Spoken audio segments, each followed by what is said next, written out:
പിണറായി വിജയൻ അയ്യപ്പ ഭക്തനാണെന്ന് നമ്മൾ ആരെങ്കിലും വിശ്വസിക്കുന്നുണ്ടോ? അപ്പൊ അയ്യപ്പ ഭക്തന്മാരെ അവരുടെ വിശ്വാസത്തെ തകർത്തെറിഞ്ഞിട്ടുള്ള ഒരു സർക്കാർ, അതിന്റെ മുഖ്യമന്ത്രി ഭരത്ന്ന് പോകും, പുറത്തു പോകുമെന്ന് ഉറപ്പ് വന്നപ്പോ ഇപ്പൊ അയ്യപ്പ വിശ്വാസത്തിന്റെ കണ്ണിൽ പൊടിയിടാൻ വേണ്ടി നടത്തിയിട്ടുള്ള ഒരു നീക്കമായിരുന്നു ശബരിമലയിലെ അയ്യപ്പ സംഗമം. അതെവിടെയാണ് നടത്തിയത്? അതിന് വന്ന ആളുകളൊക്കെ താമസിച്ചു കുമരകത്ത് റിസോർട്ടിൽ. നിങ്ങൾ ആലോചിച്ച് നോക്കൂ, എന്ത് ആത്മാർത്ഥ്യവർക്കും. പക്ഷെ ഇവിടെ അയ്യപ്പനോട് കളിച്ചവരെയൊന്നും അയ്യപ്പൻ വെറുതെ വിട്ടിട്ടില്ല. പണ്ടൊക്കെ ദൈവം പിന്നേക്കും പിന്നെയായിരുന്നു. ഇപ്പൊ ATM പോലെയാ, കുത്തി അപ്പ കിട്ടും, ഒരാഴ്ചക്കകം കിട്ടി അല്ലേ? ശബരിമലയെ സ്വർണ്ണപ്പാളി വിഷയം ബഹുമാനപ്പെട്ട ഹൈക്കോടതി അന്വേഷണത്തിൽ കണ്ടെത്തി.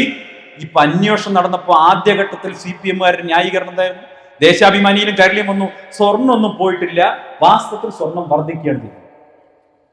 സ്വർണം പോയിട്ടില്ല, സ്വർണ്ണപ്പാളി എടുത്ത് അതിൽ സ്വർണം പൂശിയുടെ അവിടെ സ്വർണത്തിന്റെ അളവ് കൂടി എന്നാണ് പറഞ്ഞത്. അന്വേഷണത്തിപ്പോ എന്താ 4 കിലോ സ്വർണം പോയിരിക്കുന്നു. എവിടുന്ന്? ദ്വാരപാല വിഗ്രഹത്തിന് മാത്രം 4 കിലോ സ്വർണം പോയിട്ടുണ്ട്. നോക്കുമ്പോ ശബരിമലയിലെ വാതിൽപ്പാളി അഴിച്ചെടുത്ത് കൊണ്ടുപോയിരിക്കണം, അതിലത്തെ സ്വർണം പോയിരിക്കും. ഒരു കള്ളൻ വാതിൽ വെക്കുന്നത് എപ്പോഴായിരിക്കും? അകത്തുള്ളത് മുഴുവൻ കട്ട് കഴിഞ്ഞാലല്ലേ ലാസ്റ്റ് വാതിൽ വെക്കൂ. ആ വാതിൽ വരെ അടിച്ചു മാറ്റിയിരിക്കുകയാണ്. കുറച്ചുകൂടി കഴിഞ്ഞാൽ ഇവർ അയ്യപ്പന്റെ വിഗ്രഹം വരെ അടിച്ചെടുത്ത് വെക്കും. അവസ്ഥയിലേക്കാ പോയത്. ശബരിമലയിൽ ഭക്തജനങ്ങൾ സമർപ്പിച്ച കോടാനുകോടി രൂപയുടെ സ്വത്തുക്കൾ ഇവർ മോഷ്ടിച്ചെടുത്ത് വിറ്റിരിക്കുകയാണ്. ശബരിമലയിൽ നിന്ന് ഇപ്പോ 1 പവൻ സ്വർണം പോയി എന്ന് പറഞ്ഞാൽ നിങ്ങൾ മലബാർ ഗോൾഡിൽ പോയിട്ട് അല്ലെങ്കിൽ ആലിക്കാസിൽ പോയിട്ട് 1 പവൻ സ്വർണം വാങ്ങിയ പൈസ ആവില്ല. അത് മനസ്സിലാക്കണം. നമ്മളിപ്പോ 1 പവൻ സ്വർണത്തിന് എന്താ വില, ആ കണക്കിൽ നമ്മൾ കണക്കാക്കരുത്. അയ്യപ്പന് സമർപ്പിക്കപ്പെട്ട സ്വർണ്ണമാണ്.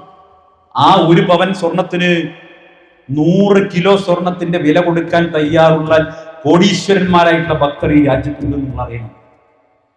ഇവർ ഈ സ്വർണം മുഴുവൻ കൊണ്ടുപോയി വിൽക്കുന്നത് ധനാഢ്യന്മാരായിട്ടുള്ള അയ്യഭക്തർക്കാണ്. പാവങ്ങൾ അവർക്കത് അറിയില്ല. അയ്യപ്പന്റെ പിന്നെ ശ്രീകോവിൽ നിന്ന് എടുത്ത സ്വർണമാണെന്ന് പറയുമ്പോൾ ചില സിനിമാ നടന്മാരൊക്കെ തൊഴുത് അയ്യോ പൂജാമുറിയിൽ കൊണ്ടുവന്നോളൂ എന്ന് പറഞ്ഞ് പാവങ്ങൾ വിശ്വസിച്ചു പോയി. അവരുടെ വിശ്വാസത്തെ ചൂഷണം ചെയ്തുകൊണ്ട്, വിശ്വാസത്തെ കച്ചവടച്ചരക്കാക്കിക്കൊണ്ട് കോടിക്കണക്കിന് രൂപയുടെ കള്ളക്കച്ചവടമാണ് പിണറായി സർക്കാർ ശബരിമലയുടെ പേരിൽ നടത്തിയത്. ഏതെങ്കിലും അയ്യപ്പ വിശ്വാസിക്ക് ഇത് ക്ഷമിക്കാൻ പറ്റുമോ? പൊറുക്കാൻ പറ്റുമോ? നിങ്ങൾക്ക് ഓർമ്മയില്ലേ ശബരിമലയിലെ 5-6 വർഷം മുമ്പ് നടന്ന ആചാര ലംഘനം? കനകദുർഗയെയും ബിന്ദു അമ്മിണിയെയും അങ്ങോട്ട് കയറ്റിക്കൊണ്ടുപോയി ആചാര ലംഘനം നടത്തി കഴിഞ്ഞ ശേഷം പിറ്റേന്ന് പിണറായി വിജയന്റെ ഒരു പത്രസമ്മേളനം ഉണ്ട്. നമുക്ക് മറക്കാൻ സാധിക്കുമോ? എന്താ പിണറായി പത്രസമ്മേളനം ചെയ്തത്? രാമായണം സീരിയലിൽ രാക്ഷസന്മാര് പൊട്ടിച്ചിരിക്കുന്ന ഒരു ടോൺ ഉണ്ട്, കേട്ടിട്ടുണ്ടാവും. പണ്ട് 90-ൽ രാമായണ സീരിയൽ കാണുമ്പോൾ അതുപോലെ മൂപ്പര് പൊട്ടിച്ചിരിക്കുകയായിരുന്നു. പൊട്ടിച്ചിരിച്ചോട് പറഞ്ഞു, കണ്ടില്ലേ സ്ത്രീകൾ കയറി, ഇന്ന് ഹർത്താലൊന്നുമില്ലേ എന്നാ ചോദിച്ചത്, ഇന്ന് സമരമില്ലേ എന്നാ ചോദിച്ചത്. വിശ്വാസികളെ ആക്ഷേപിക്കുകയും അധിക്ഷേപിക്കുകയും ചെയ്യായിരുന്നു. തന്ത്രി കുടുംബത്തെ, വിശ്വാസത്തെ, ശബരിമലയെ നിന്ദ്യമായ രീതിയിൽ ആക്ഷേപിക്കുകയും അധിക്ഷേപിക്കുകയും ചെയ്ത് അതിൽ ആഹ്ലാദം കണ്ടെത്തിയിട്ടുള്ള അങ്ങേയറ്റത്തെ ക്രൂരനായിട്ടുള്ള ഒരു മുഖ്യമന്ത്രി.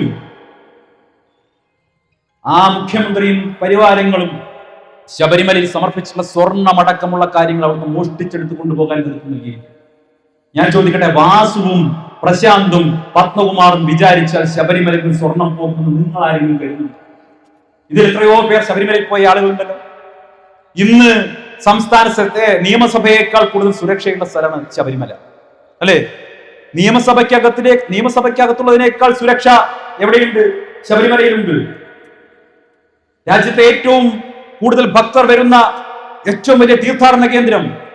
ആ തീർത്ഥാടന കേന്ദ്രത്തിലെ പണം, അവിടുത്തെ സ്വർണം അടിച്ചെടുത്ത് കൊണ്ടുപോകണമെങ്കിൽ അതിന് പുറകിൽ പ്രവർത്തിച്ച ഗൂഢാലോചന, അതിന്റെ തലച്ചോറെന്ന് പറയുന്നത് ഈ പറയുന്ന വാസുവും പത്മകുമാറും പ്രശാന്തുമാണെന്ന് നമ്മൾ ആരെങ്കിലും വിശ്വസിക്കുന്നുണ്ടോ?